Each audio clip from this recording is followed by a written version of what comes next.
Welcome into the Beat Sessions. I'm your host, Mitchell Weary. It is Friday, March 11th. Hope you've all had a fantastic week. I want to kick release day off by talking about Bryan Adams and his new record, So Happy It Hurts. It's studio album number 15 for him, and it follows 2019's Shine a Light.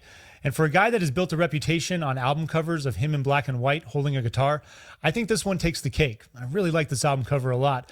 And I will start off this review by saying that I think that Bryan Adams is kind of one of those polarizing artists. I feel that people either love him or hate him, but I'll argue that the overwhelming majority of people, including myself, love him.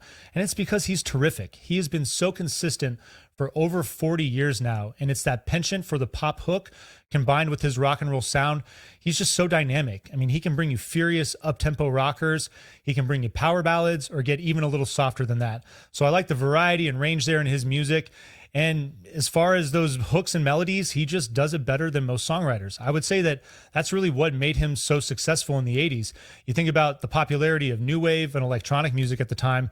Creatively, he fought against that and has sold 75 million records to date in the process of doing so. Almost 50 million of those units are confirmed. It's pretty crazy to think that he was that much more commercially successful than the majority of new wave acts and electronic acts, just doing what he did. I think that's what I admire and respect about him so much. He just writes excellent, catchy rock and roll music. I would also say a big part of that is he reminds me of a guy like Mike Campbell we were talking about earlier on in the week. And it's that lack of ego. It's that commitment to doing whatever needs to be done for the song, whether it's something very little or something significant. You know, Bryan Adams is one of those guys that just puts together good compositions and doesn't overdo anything. I don't want to argue that he's technically a better musician than Mike Campbell, because I think Mike is terrific.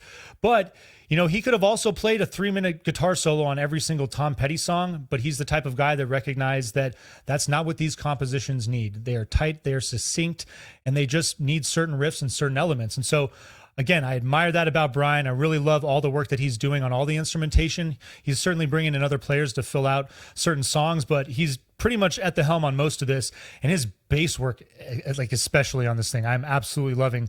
But you got guys like Mutt Lange and James Valance especially, who are back in helping him out on this thing. They've helped him out multiple times on previous projects, which is pretty cool. So you're getting that old school feel. You're getting that, you know, that nostalgia, that rock and roll that we want from him in the 80s.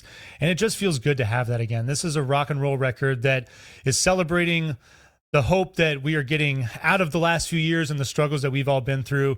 And I like that he's bringing that optimism and that light with this thing. So it kicks off with So Happy It Hurts. Really like the intro on this thing. You get this drum intro with these woes. It kind of made me think of Fat Mike from NoFX ripping on the Offspring, but he doesn't overdo the woes. But great upbeat song, up-tempo song. It's exactly the type of rock and roll that you would expect to hear from Bryan Adams to kick off a record.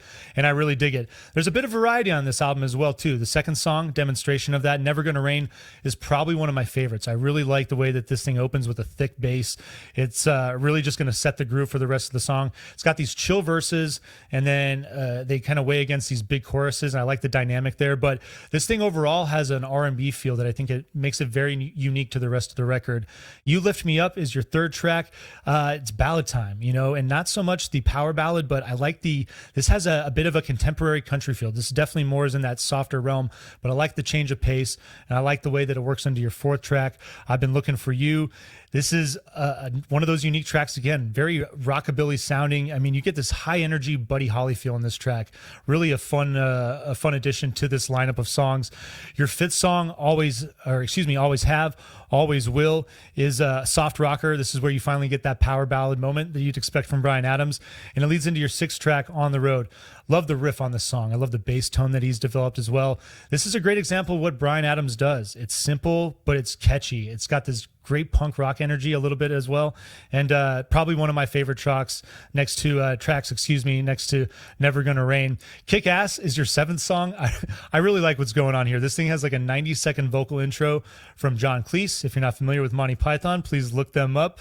But I like the intermittent guitars that come in while he's talking. And then, as you might expect, this thing kicks in and just rocks hard. Leads into I Ain't Worth Shit Without You, your eighth song, which is, I like this song. It's poppy, but it's also it's bluesy and grungy at the same time. It's very oriented in pop, but I like that contrast, that dynamic there, again, showing off why he's such a good songwriter. That leads into Let's Do This, your ninth song. Like the stomping percussion on this.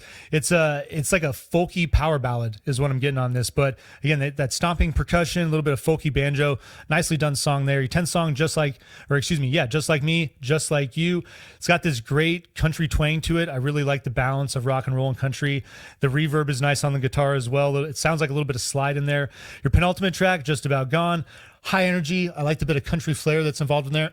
Excuse me as well. And it's a nice way to build this thing into the last moment. You're getting a nice power ballad to finish thing off. These are the moments that make up my life.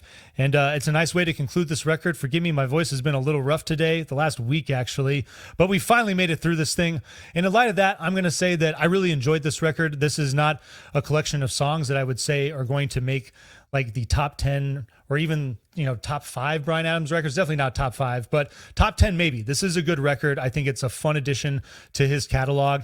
Not songs that I think are going to catch the eye of a new listener. Like I wouldn't put this in the starter pack for Bryan Adams, but I like this collection of songs. I like the way it keeps the energy going, especially coming out of COVID, the last couple of rough years for all of us. Bryan Adams trying to shed a positive light, and I think succeeding in doing so. So we're going to vinyl please this thing.